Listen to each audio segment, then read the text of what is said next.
तो कौन सी प्रश्न आ रही थी हमारी 3.6।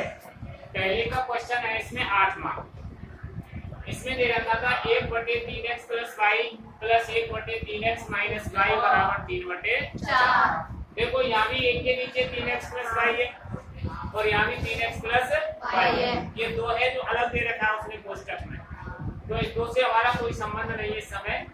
और उधर भी 3x - y है और इधर भी 3x - y है। तो हमने मान लिया 1/3x + y = 1 और 1/3x - y = 3 मान रख लेते हैं। तो इस पूरे के स्थान पर a रख देंगे। क्या रखेंगे? या हल लिख दिया हमने। तो देखो a + b = 3/4, यानी इसके स्थान पर ये आ गया, इसके स्थान पर b आ गया और यहाँ हो गया 3/4। अब देखो ये 4 नीचे है, इसका गुणा इधर कर देंगे तो 4a + 4b = 3। ये समीकरण नंबर 1 हो गया हमारा। कौन सा हो गया? 1। उन्हें हमें उस समीकरण को हल करने के लिए तो देखो यहाँ a/2 - b/2 = -1/8। यहाँ तो हमने नीचे 2 लगाया ही नहीं, यहाँ तो क्यों आया नीचे? क्योंकि इसमें 2 नीचे दे रखा है, 3x + y का ही मान माना है हमने, इस 2 का मान नहीं माना, तो इसलिए यहाँ 2 आ गया, इधर भी 2 आ गया। अब इसका 2 लघुत्तम ले लिया हमने, यानी 2 और 2 का लघुत्तम 2 ही आएगा। इस 2 का भाग जब हमने 2 में दिया तो 1 बार गया और 1 का गुणा a से किया तो 1। इसी प्रकार से इस 2 का भाग 2 में दिया तो 1 बार गया और 1 का गुणा b से किया तो बराबर -1/8। देखो इस 2 का भाग 8 में चला जाता है कि नहीं जाता? चला जाता है, तो हम इसके बच गुणा कर देंगे। तो क्या किया हमने, इस 8 का गुणा इधर कर दिया, a - b/2 = -1। इस 2 का गुणा इधर क्यों नहीं किया हमने? क्योंकि इस 2 से ये 8 कट गया, 4 बार कट गया, तो संख्या क्या होगी आपके पास? 4a - 4b = -1। ये समीकरण नंबर 1 गया हमारे पास।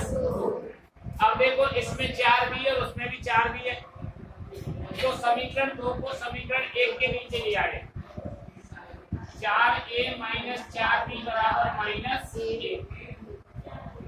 अब ये वाला जोड़ने पे भी कट रहा है और घटाने पे भी कट रहा है।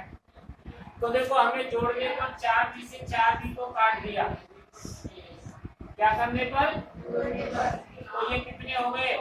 8a। अब प्लस के 3 में से माइनस का 1 चला गया, तो प्लस के कितने बच गए? 2। तो यहाँ a = 2/8। हमेशा ये वाली संख्या इधर वाली ऊपर आती है और जिसका यहाँ गुणा हो रहा है, यानी a में 8 का गुणा हो रहा है, a का गुणांक है 8, तो 8 इसके नीचे आ गया। तो यहाँ a बराबर कितना आ गया? 1/4। a का मान आ गया। अब a का मान समीकरण 1 में रखें।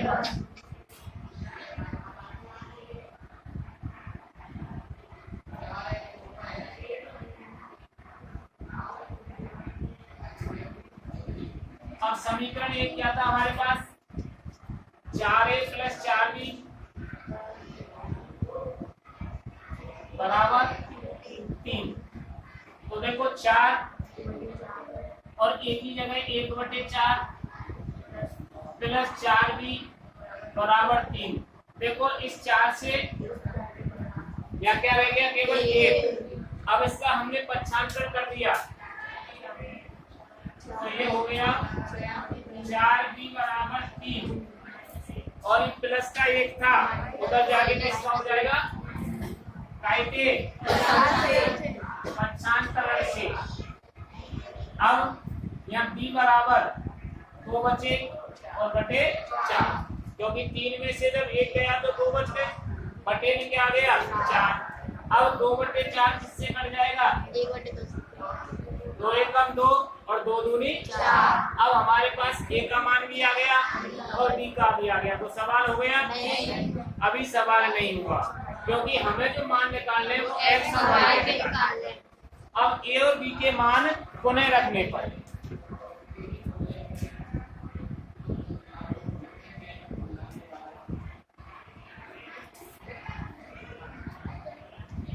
अब यहाँ ए और बी के मान पुनः रखने पर तो देखो ए बराबर क्या माना था हमने?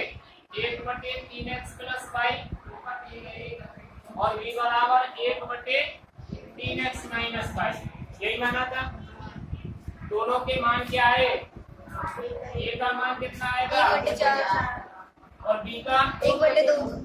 तो देखो ए के स्थान पर तो हमने 1/4 रख दिया, तो 1/3x + y और बी के स्थान पर क्या रख दिया?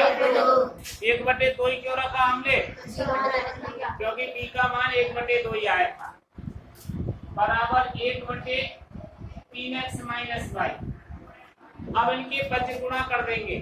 देखो इसका गुणा इससे और इसका गुणा इससे, तो यहाँ आ गया आपके पास 3x + y = 4, ये समीकरण नंबर 3।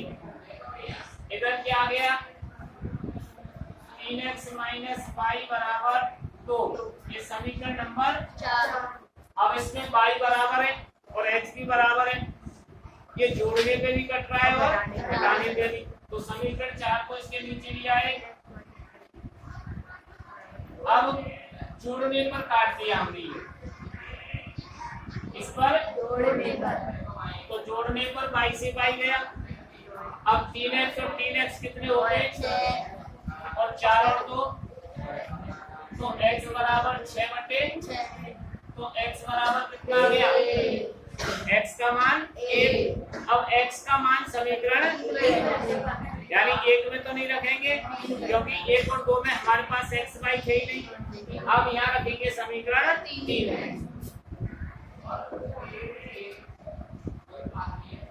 a का मान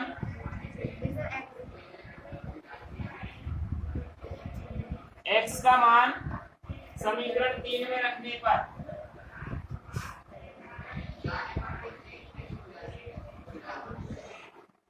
अब समीकरण 3 क्या है हमारे पास? 3x + y।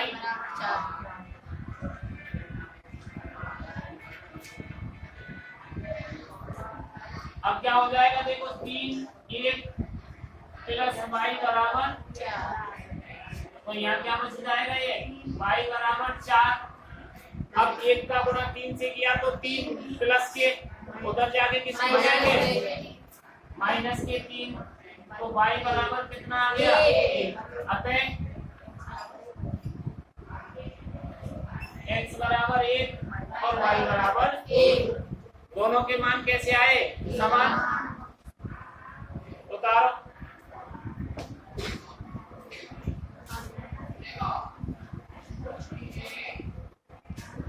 अब देखो अगला जो क्वेश्चन है आपका क्वेश्चन नंबर 2।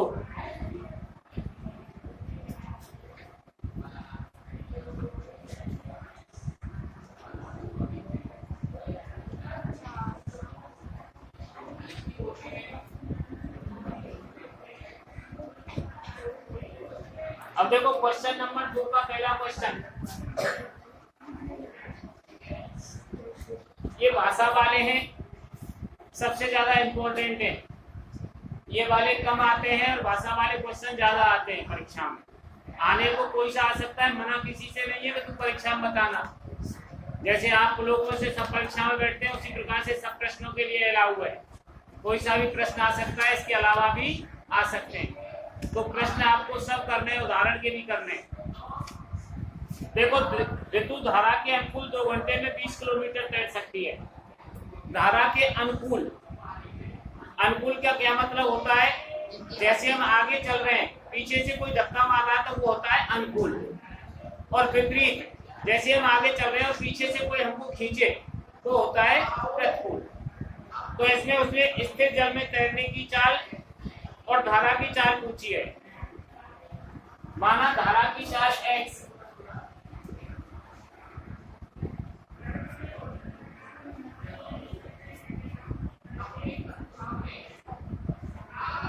धारा की चाल क्या मान ली हमने, x किलोमीटर प्रति घंटा, यानी 1 घंटे में x किलोमीटर चलता है। अब एक प्रश्न यहाँ खड़ा होता है कि स्थिर जल क्या होता है और धारा क्या होती है। नदी तो आपने चलती नहीं देखी होंगी, लेकिन बरसात का पानी चलता हुआ देखा है। जब सड़क पर बरसात होती है तो पानी बह के चलता है, तो जिस वेग से वो पानी चल रहा है वो उसकी चाल कहलाती है। और स्थिर जल जैसे घर में टैंक बने होते हैं, उनमें पानी स्थिर भरा रहता है। हर घर पे छत पर टंकी रखी हुई है, उसमें पानी चलता है क्या? जब टोटी चलाते हैं तो टोटी से जरूर पानी चलता है, लेकिन टंकी में स्थिर भरा रहता है। तो स्थिर जल उसको कहते हैं जिसमें कोई गति नहीं होती। तो स्थिर जल में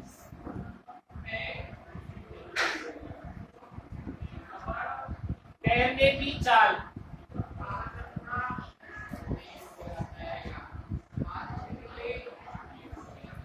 किलोमीटर प्रति घंटा। अब धारा के अनुकूल, जैसे नाव में बरसात का पानी जो बहता रहता है, कागज की नाव बना के छोड़ दो तो वो अपने आप चलती है, पानी के वेग से चलती है। किसके वेग से? पानी के वेग से। तो पानी धक्का देता है, अनुकूल में क्या देता है? धक्का।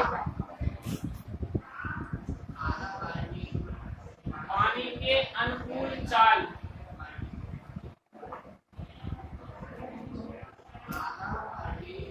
तो दोनों चाल जुड़ जाएंगी, दोनों क्या होंगी? जुड़ जाएंगे। अब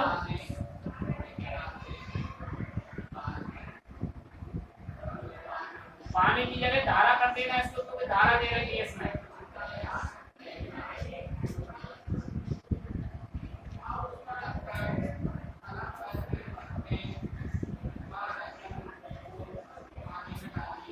इसको सापेक्ष चाल भी कहते हैं।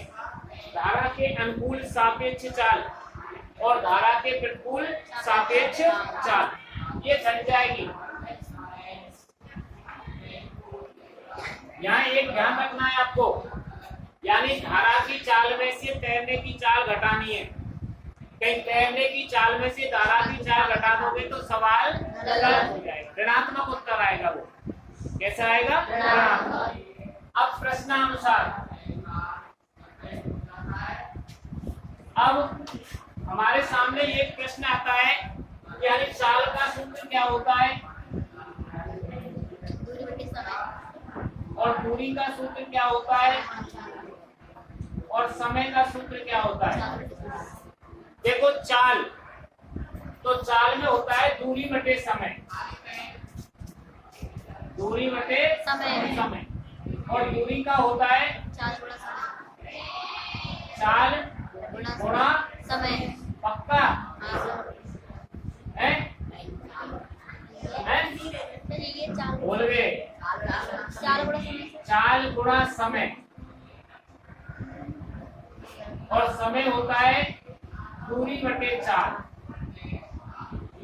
ध्यान रखना, कभी किसी चीज की दूरी निकालनी है तो चाल में समय का गुणा करेंगे। जैसे हमने 1 घंटे में 2 किलोमीटर जा रहे हैं तो 2 घंटे में कितने जाएंगे? 2 का गुणा 2 से कर देंगे तो 4 किलोमीटर। 1 घंटे में 2 किलोमीटर दूरी तय करते हैं तो 2 घंटे में कितनी दूरी तय करेंगे? दोगुनी करेंगे। और 6 घंटे में 6 गुनी करेंगे। तो यहाँ पर प्रश्न में आपको समय दे रखा है, ऋतु धारा के अनुकूल 2 घंटे में, कितने घंटे में? 30 किलोमीटर तैर सकती है धारा के अनुकूल। तो देखो धारा के अनुकूल चाल क्या थी हमारी? x + y, और समय कितना है? 2। x + y कितने किलोमीटर तैर रही है ये? 30 किलोमीटर। अब या तो इस 2 का दोनों में गुणा कर दो, लेकिन गुणा करेंगे तो समीकरण हमारा बड़ा होगा, तो इस 2 का भाग 20 में चला जाता है, क्या नहीं जाता? तो यहाँ x + y = 20/2। अब क्या हो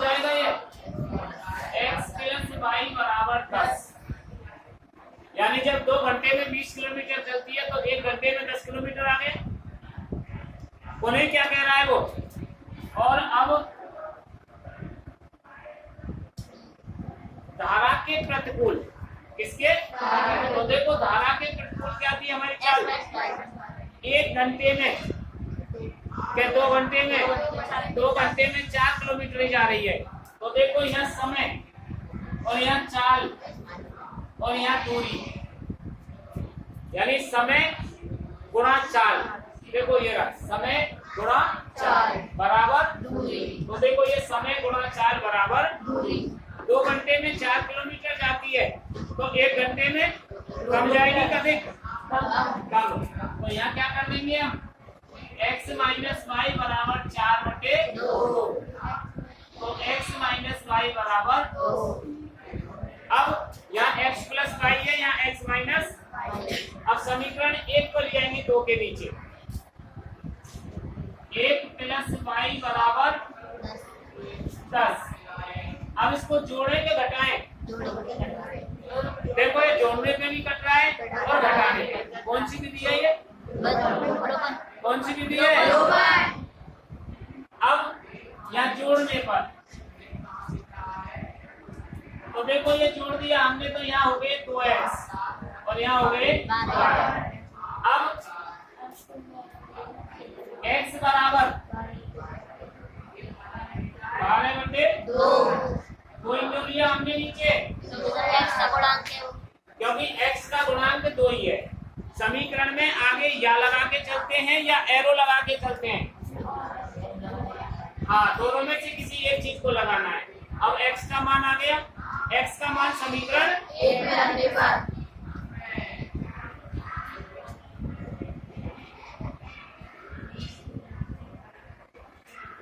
तो समीकरण 1 क्या था हमारे पास, x प्लस वाई बराबर 4 है क्या 10 है? तो मैंने सही लिखा है, क्या लिखना है जगह पे, ध्यान रखना। इस तरीके से आपने गलत लिख दिया तो सवाल भी गलत हो जाएगा। x का मान 6 प्लस वाई बराबर 10, तो y बराबर 10 माइनस 6, तो y बराबर कितना गया। अब x क्या माना था और y क्या माना था, धारा की चाल थी x, अतः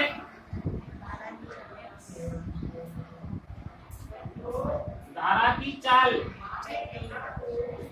6 किलोमीटर प्रति घंटा और स्थिर जल में कौन तैर रही है, तैरने की चाल कितनी आई, भाई का मान 4 किलोमीटर। अब तो नहीं कोई परेशानी किसी को भी। अब देखो इसका नेक्स्ट क्वेश्चन है, 2 महिलाएं और 5 पुरुष एक कसीदे के काम को साथ साथ 4 दिन में पूरा करती हैं। इस कार्य को करने में एक अकेली महिला कितना समय लेगी और पुनः इसी कार्य को करने में एक पुरुष कितना समय लेगा। देखो समय और दूरी से संबंधित कोई भी सवाल होता है, इससे एक आदमी जिस कार्य को अधिक समय में करेगा तो 2 आदमी उसी काम को कम समय में करेंगे। आ गया समझ में? एक आदमी किसी कार्य को अधिक समय में करेगा तो एक से अधिक आदमी उसी कार्य को कम समय में करेंगे। और अगर खाने पीने की कोई वस्तु हो, एक आदमी जिस वस्तु को 4 दिन चलाता है तो 2 आदमी उस वस्तु को आधी कर देंगे। तो उल्टा हो गया बिल्कुल। तो क्वेश्चन नंबर दूसरे का कौन सा है? माना एक महिला ही दिया उसने, उस कसीदे को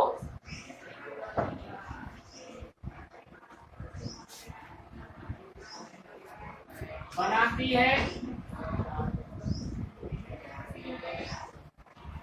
X दिन में। देखो प्रश्न में दिन दे रखा है तो दिन ही लिखेंगे, घंटे दे रखे हैं तो घंटे ही लिखेंगे। एक महिला उस कसीदे को बनाती है एक्स दिन में, तो उसका एक दिन का काम,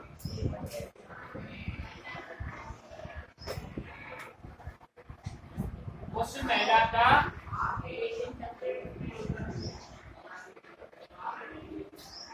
एक दिन का काम तो कम होगा 1/x। पुरुष उसी कसीदे को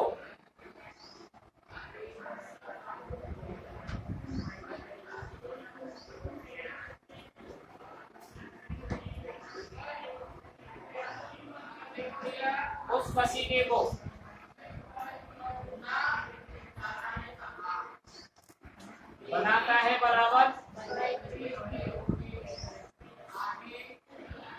22 दिन में। कितने दिन में? 22 दिन में। तो उसका एक दिन का काम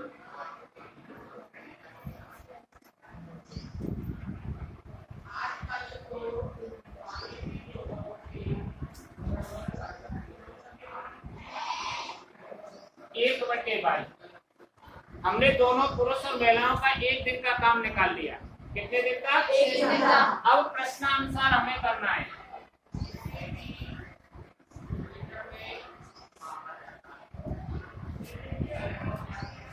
अब क्या कह रहा है?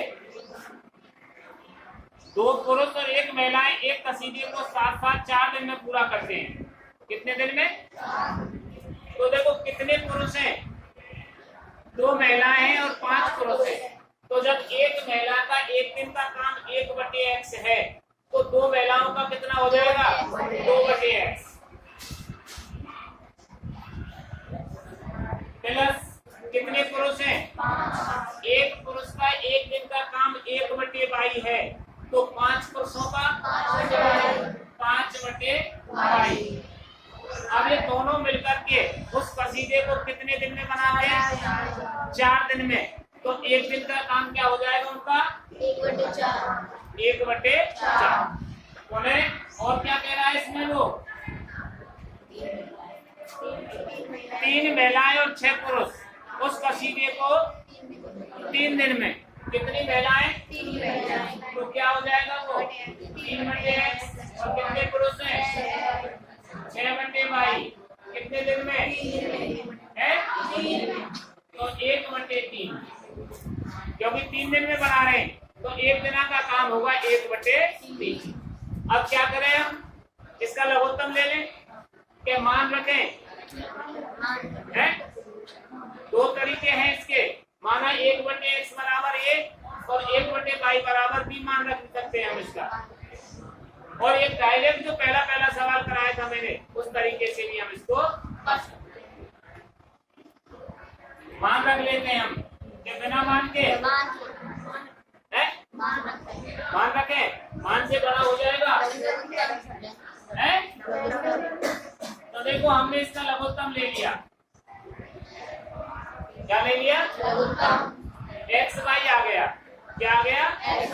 तो यहाँ आ जाएगा ये 2y प्लस बराबर 1/4। इस 4 का गुणा इधर और x का गुणा इधर, तो ये हो जाएगा 4 × 8y 4 × 30x बराबर xy बराबर xy।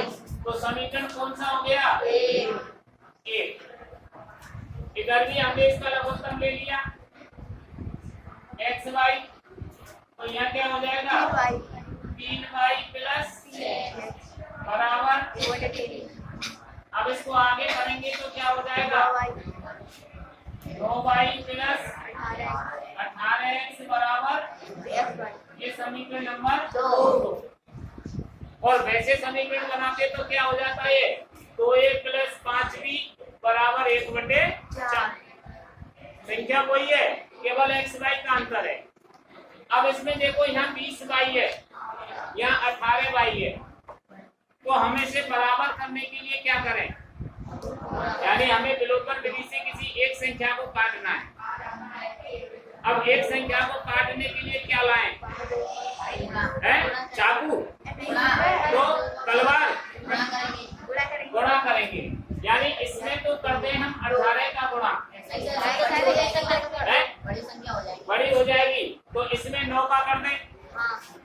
इसमें कितने का करने 9 का और इसमें 8 का 8। यानी हमें कोई मतलब नहीं है, हमें संख्या बराबर करनी है, चाहे वो x हो जाए या y हो। तो देखो पाई की संख्या छोटी दिखाई दे रही थी हमें, तो 8 का गुणा तो समीकरण 2 में कर दिया और 9 का गुणा समीकरण और यहाँ लिख दिया समीकरण 1 में 9 से और समीकरण 2 में 8 से गुणा करने पर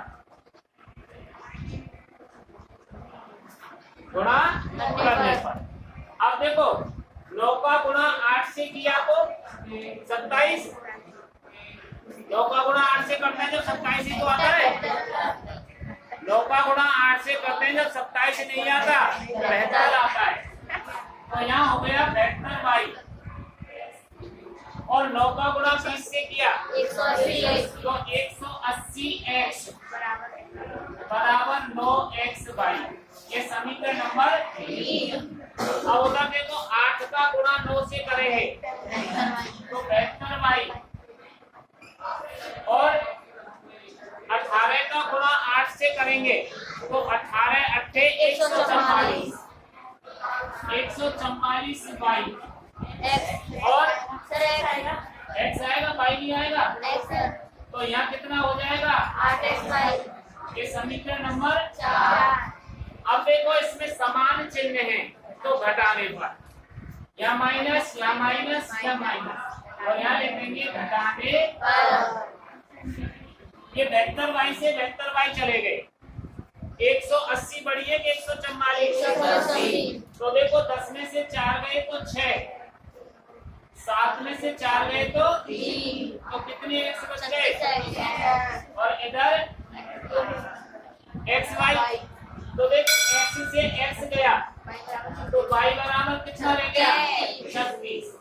अब y का मान समीकरण 1 रखने पर y का मान समीकरण 1 में रखने पर तो देखो समीकरण 1 क्या था हमारे पास 8y प्लस 20x बराबर xy। अब हमें y के स्थान पर 36 रखना है, क्या रखना है 36 तो देखो 8 गुणा 36 प्लस 20x बराबर 36x, क्योंकि y का मान 36 है। अब 8 का गुणा जब 36 से करते हैं तो कितना आता है 8 48 को 8 को हाथ से लगी 4, 8 किया 24 और 4